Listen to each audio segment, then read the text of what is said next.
I'd like to share with you how heart-centered therapy can enhance your practice and your work as a body worker or an osteopath.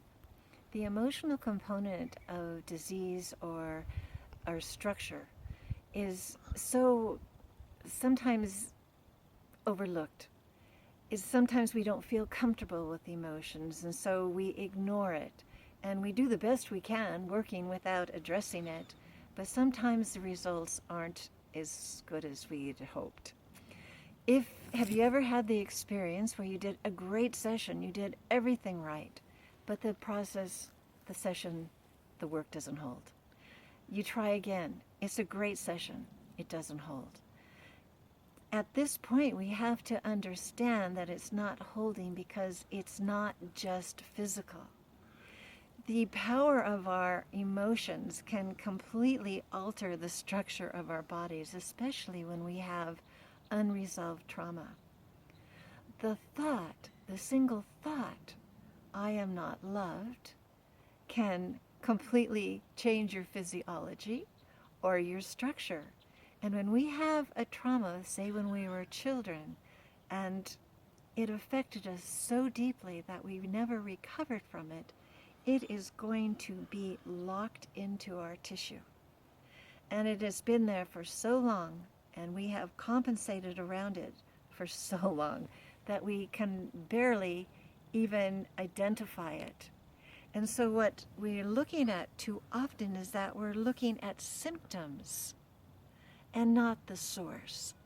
So you often might be working with a symptom and have no idea how to access the richness and really the source of that problem. If you look at this, if even one emotion from a trauma, if you ever felt that as a child you weren't believed, and you took anger as a defense mechanism to protect yourself from feeling the depth of that wound, the body will become extremely tense, muscles tight, fascia pulling, vessels contracting. Every single cell, even the cell membrane, is going to have difficulty breathing. It's when you really spend time looking at the effect of just that one emotion, it's overwhelming, really. It's powerful. So what we need to do is to look at, why is that person holding the anger? Why do they feel after 30, 40 years that they still have to be armored and protecting themselves and not feeling relaxed and just open? So we need to find the component, the source, what happened in their life that caused this contraction, all these restrictions. And by addressing that, we can support that person to look at what happened in their life, but not to be engaged in the story, but to look at the feelings, to look at and understand that it's not important what happened. What is important is how we feel about what did happen. It's important about what decisions we made and how we decided we would continue life in this framework, in this defense strategy in order to live. So this is completely under our hands when we are working, whether we are aware of it or not, or if the client is aware of it or not. And to bring the attention to this consciousness that has been locking us down for so long can be phenomenally important and completely liberating to the body.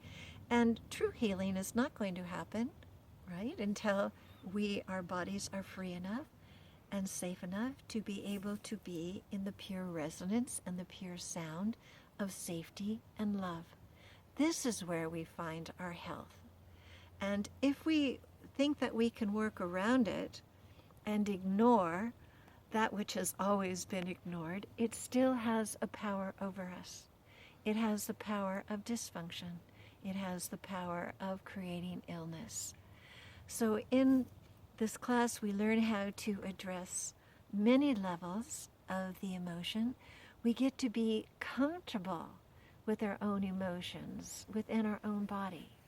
We can put our hands on the body and discern the difference between an emotional problem here or a structural, or how they interrelate, so that we do a complete healing and we are able to really serve our client in a way that we can't if we are running away from the emotional component of our work.